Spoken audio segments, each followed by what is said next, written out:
नमस्कार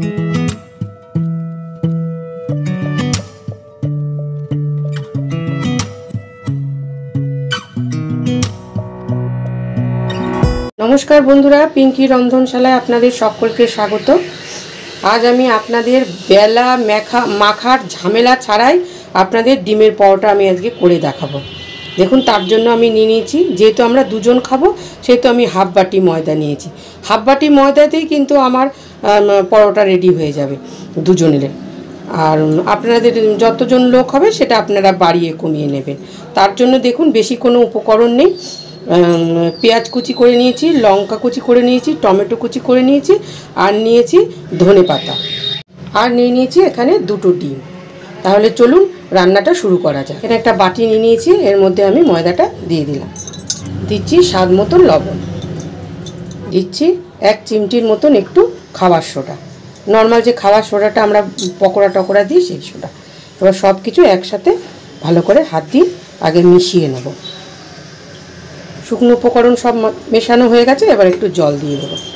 জলটা একটু বুঝে দেবো, ফার্স্টে একটু অল্প দিয়ে আগে ভালো করে একটুখানি মিশিয়ে নেব।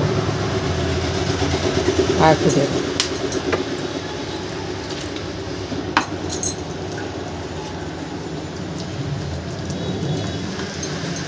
ডিমের পরোটা তো বন্ধুরা আপনারা বাড়িতে সকলেই বানিয়ে থাকেন। আমি যেভাবে একটি নতুন পদ্ধতিতে আপনাদের করে দেখাচ্ছি সেটাই আপনাদের সাথে শেয়ার করলাম। আর একটু জল লাগবে।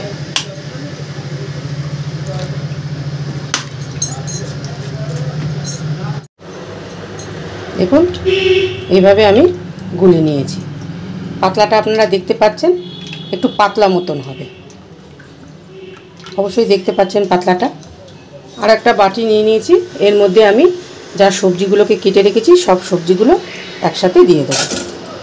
এর মধ্যে আমি দিয়ে দিলাম একটু স্বাদ মতো লবণ। লবণটা দিয়ে হাত দিয়ে সব একসাথে একটু ভালো করে মিশিয়ে নেব। তাহলে কী হবে, জিনিসটা একটু লবণটা যেহেতু দিয়েছি বন্ধুরা, সবজিটা একটু নরম হয়ে যাবে। এর হাতের সাহায্যে একটু খুব চটকে না, একটু হালকা হাতে একটুখানি মিশিয়ে নেব। এবার ডিমটাকে ফাটিয়ে এর মধ্যে দিয়ে দেবো।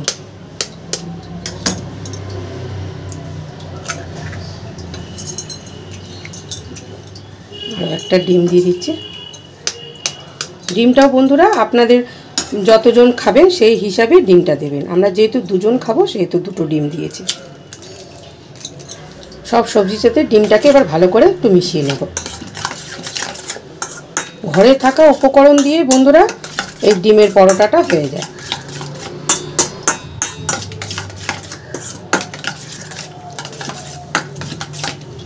দেখুন, ডিমটাও রেডি করা হয়ে গেছে। তাহলে চলুন এবার গ্যাসটা ধরিয়ে দিই। গ্যাসে কড়াই বসিয়ে দিয়েছি, দিয়ে দিলাম আমি সাদা তেল। সামান্য পরিমাণে একটু সাদা তেল দিলাম। তেল দিয়ে কড়াইটাকে ভালো করে মাখিয়ে নেব। আমি যে ময়দার গোলাটা করেছিলাম, এই পর্যায়ে তেলটা গরম হয়ে গেলে আমি একটুখানি গ্যাসটাকে কমিয়ে দিলাম। এই ময়দার গোলা এক হাতা এর মধ্যে দিয়ে দিলাম।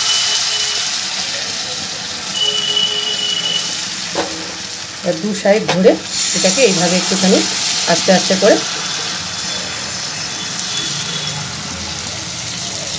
দেখুন কত সুন্দর হয়ে যাচ্ছে।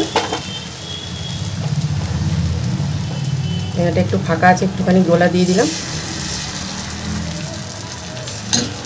এবার এটাকে আমি একটু টানতে দেবো। অনেকটা টেনে গেছে। এর মধ্যে থেকে আমি একটুখানি ডিমের গোলা এর উপর দিয়ে আস্তে করে দিয়ে দেবো।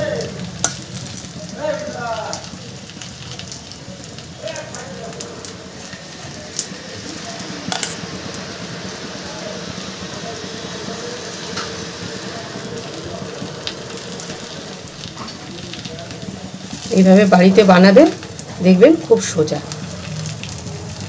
ডিমটা দিয়ে দিয়েছি। এবার একটুখানি পাতলা একটা থালা দিয়ে, আমার যেহেতু উপরে ঢাকনাটা ভেঙে গেছে, আমি একটা পাতলা থালা দিয়ে এটাকে ঢেকে দিলাম। ফিরে আসছি 2-3 মিনিট পর। প্রায় 2 মিনিটের মতন হয়ে গেছে বন্ধুরা। এবার দেখুন ডিমের গোলাটা অনেকটাই টেনে গেছে। এবার আমি আস্তে করে পরোটাটাকে এইভাবে ভাঁজ করে দেবো। এবার ভিতরে যে একটু হালকা কাঁচা কাঁচা ভাবটা আছে না, সেইটা কিন্তু আমি ভাজতে ভাজতে সেই ডিমের ইয়েটা মানে কাঁচা ভাবটা টেনে যাবে। এবার যদি আপনি প্রয়োজন মনে করেন একটুখানি সাদা তেল আর একটু দিয়ে দিতে পারেন, না দিলেও হয়। যদি বাচ্চাদের জন্য বানান বেশি তেল না দিলেও চলে। এবার একটু কড়া করে এটাকে এবার এই পর্যায়ে এবার গ্যাসটাকে একবার বাড়িয়ে দিলাম। এবার পরোটাটাকে ভালো করে ক্রিস্পি করে একটু ভেজে নেব।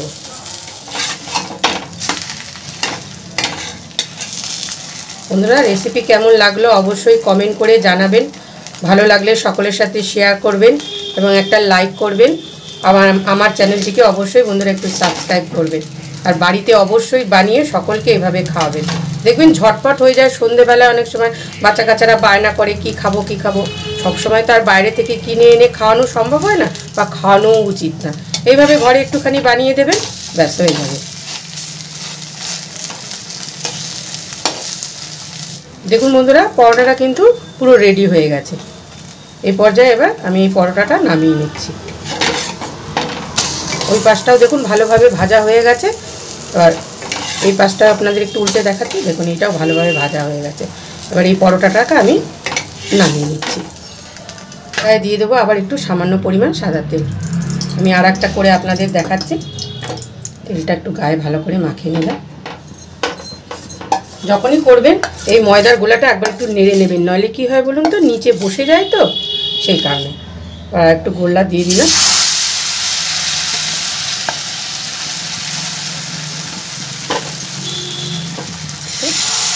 ভালো করে ঘুরিয়ে দিচ্ছি সেখানে।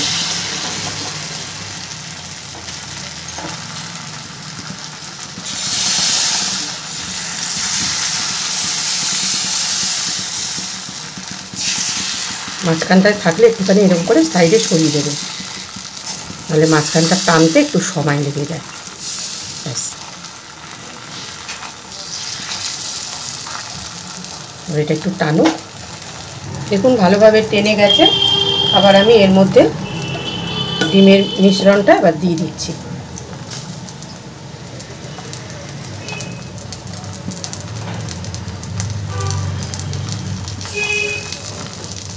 এই ডিমের মিশ্রণে কিন্তু বন্ধুরা আমার মনে হয় 3 জন লোকও খেয়ে নিতে পারবে, যতটা আমার মিশ্রণ হয়েছে। সকালের টিফিন তো আর কেউ এক গাদা করে খাবে না।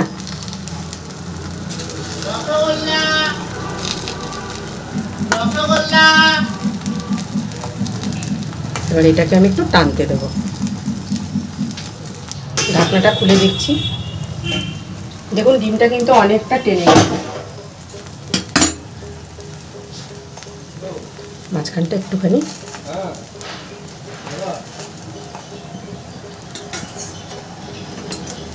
আস্তে করে উঠে দেবো।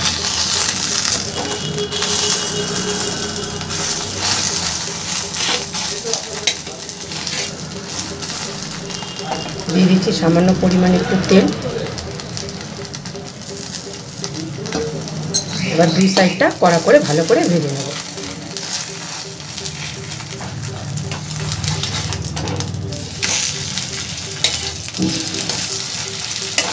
এইভাবে বন্ধুরা সব পরোটাগুলো আমি ভেজে নেব। দেখুন পরোটাটা কড়া করে কিন্তু ভাজা হয়ে গেছে। রুটিটা কিন্তু বন্ধুরা যখন বানাবেন তখন কিন্তু একটু পাতলা বানাবেন। একটু মোটা করলে কিন্তু তাহলে মানে ক্রিস্পি ভাবটা হবে না। একটু পাতলা করে বানাবেন, যেভাবে আমি বানালাম পাতলা করে, এভাবে পাতলা করে বানাবেন। দেখবেন এই পরোটাটা খেতে খুবই ভালো লাগবে। কিন্তু মোটা করলে কি ভিতরটা মানে একটা ক্যাতক্যাতে ভাব থেকে যাবে ভিতরটা, সেটা ভালো লাগবে না। দেখুন মচমচে করে ভাজা হয়ে গেছে। এবার আমি এই পরোটাটাকে তুলে নিচ্ছি।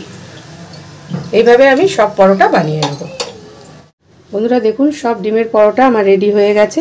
আমি সার্ভ করে নিয়েছি। রেসিপি ভালো লাগলে অবশ্যই সকলের সাথে শেয়ার করবেন, ভালো লাগলে একটা লাইক করবেন এবং অবশ্যই আমার চ্যানেলটিকে একটু সাবস্ক্রাইব করবেন। তাহলে দেখা হচ্ছে পরের কোনো ভিডিওতে।